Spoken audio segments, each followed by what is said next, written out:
ಈ ಕೆಳಗಿನ ಆಕೃತಿಯಲ್ಲಿರುವಂತಹ ತ್ರಿಭುಜಗಳ ಸಂಖ್ಯೆ ಎಷ್ಟು ಅಂತ ಅಂದ್ಕೊಟ್ರ, ಆದ್ರೆ ಇಲ್ಲಿ ತ್ರಿಭುಜದ ಒಂದೇ ಪಾದದ ಮೇಲೆ ನಿಂತಿರ್ತಕ್ಕಂತಹ ತ್ರಿಭುಜಗಳು ಇಲ್ಲ. ಒಂದು ಚೌಕ ಕೊಟ್ರ, ಚೌಕದಲ್ಲಿ ಮತ್ತೆ 4 ಚೌಕಗಳಾಗ್ಯಾವ, ಕರ್ಣಗಳನ್ನ ಎಳೆದಾರ. ಈಗ ತ್ರಿಭುಜಗಳ ಸಂಖ್ಯೆ ಎಷ್ಟು ಅಂತ ಕೇಳ. ಇಂಥ ಸಂದರ್ಭದೊಳಗೆ ನಾವೇನ್ ಮಾಡ್ಬೇಕು ಅಂದ್ರ, ಒಂದು ಚೌಕದಲ್ಲಿ ಸಣ್ಣದೊಂದು ಚೌಕ ತಗೊಳ್ರಿ, ಒಂದು ಸಣ್ಣ ಚೌಕದೊಳಗ ಒಂದು ಕರ್ಣ ಎಳೆದ್ರ 2 ತ್ರಿಭುಜಗಳಾಗ್ತಾವ. ಒಂದು ನಿಯಮ ಗೊತ್ತಿದ್ದಿರ್ಬೇಕು ನಮಗ, ಒಂದು ವರ್ಗದಲ್ಲಿ ಒಂದು ಕರ್ಣ ಎಳೆದ್ರ 2 ತ್ರಿಭುಜಗಳಾಗ್ತಾವ ಅಂತ. ಒಂದು 2 ಕರ್ಣಗಳನ್ನ ಎಳೆದ್ರು ಅಂದ್ರ ಅಲ್ಲಿ 8 ತ್ರಿಭುಜಗಳಾಗ್ತಾವ ಅಂತ ತಿಳ್ಕೊಬೇಕು ನಾವು. ಒಂದು ನಿಯಮ ಏನ್ ಗೊತ್ತಿದ್ದಿರ್ಬೇಕು ಅಂದ್ರ, ಒಂದು ಚೌಕದಲ್ಲಿ ಒಂದು ಕರ್ಣ ಎಳೆದ್ರ 2 ತ್ರಿಭುಜಗಳಾಗ್ತಾವ. ಒಂದು ಚೌಕದಲ್ಲಿ 2 ಕರ್ಣಗಳನ್ನ ಎಳೆದ್ರ, ಉದಾಹರಣೆಗೆ ನಾವಿಲ್ಲಿ ಸುಮ್ಮನೆ ತೋರಿಸ್ತೀನಿ ನಾನು. ಒಂದು ಚೌಕದಲ್ಲಿ 2 ಕರ್ಣಗಳನ್ನ ಎಳೆದೇವಿ ಅಂದ್ರ ಇಲ್ಲಿ 8 ತ್ರಿಭುಜಗಳಾಗ್ತಾವ ಅಂತೇಳಿ. ಯಾಕಂದ್ರ ಒಂದು ಇಲ್ಲಿ ಬರೀತಿದ ನೋಡ್ರಿ, 1 2 3 4 ಅಂತ ಒಂದು 4 ತ್ರಿಭುಜಗಳದು. 1 ಮತ್ತು 2 ಸೇರಿ ಒಂದು ತ್ರಿಭುಜ, 2 3 ಸೇರಿ ಒಂದು ತ್ರಿಭುಜ, 3 ಮತ್ತು 4 ಸೇರಿ ಒಂದು ತ್ರಿಭುಜ ಆಗ್ತಾವ.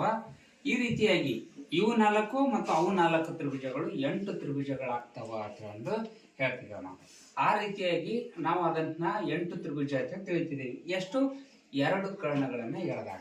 ಒಂದು ವೇಳೆ ಒಂದೇ ಕರ್ಣ ಎಳೆದಿದ್ರ, ಅವಾಗ 2 ತ್ರಿಭುಜಗಳು ಆಗ್ತವೆ. ಈ ಕಡೆದೊಂದು, ಈ ಕಡೆ ಒಂದು. ಆ ನಿಯಮವನ್ನು ಉಪಯೋಗಿಸಿ ನಾವಿಲ್ಲಿ ಲೆಕ್ಕ ಮಾಡ್ತಿದ್ದೇವೆ. ಹೆಂಗಂದ್ರ ಒಂದೊಂದು ಚೌಕವನ್ನ ತಗೊಳ್ಳೋಣ, ಒಂದೊಂದು ಚೌಕದೊಳಗ 2 ಏನಾಗಲ್ಕತ್ತಾವ ಅಂದ್ರ ತ್ರಿಭುಜಗಳು ಆಗಲ್ಕತ್ತಾವ. ಅಂದ್ರೆ ಎಷ್ಟದಾವ ಇಲ್ಲಿ? 4 ಚೌಕಗಳದಾವ. 4 ಚೌಕಗಳು ಗುಣಲೆ 2, ಹಂಗಂದ್ರೆ ಎಷ್ಟು ತ್ರಿಭುಜಗಳದು? 8 ತ್ರಿಭುಜಗಳದು. ಚಿಕ್ಕದಾಗಿರ್ತಕ್ಕಂತಹ ಚೌಕಗಳಲ್ಲಿ 2 ತ್ರಿಭುಜಗಳನ್ನ ನೋಡಿ 8 ತ್ರಿಭುಜಗಳದು. ಹಂಗ ಒಂದು ದೊಡ್ಡದ ಚೌಕ ತಗೊಂಡಿದೆ, ಒಂದು ದೊಡ್ಡ ಚೌಕದಲ್ಲಿ 2 ಕರ್ಣಗಳನ್ನ ಎಳೆದಾಗ, ಒಂದು ಪೂರ್ತಿ ಎಲ್ಲಕ್ಕಿಂತ ಹೊರಗಡೆ ಇರ್ತಕ್ಕಂಥ ಒಂದು ಚೌಕವನ್ನ ತಗೊಂಡಾಗ ಒಂದು ಚೌಕ 2 ಕರ್ಣ ಎಳೆದಾಗ ಎಷ್ಟು ತ್ರಿಭುಜ ಆಗ್ತಾವ ಅಂತ ಹೇಳಿದ್ದ ನಾನು?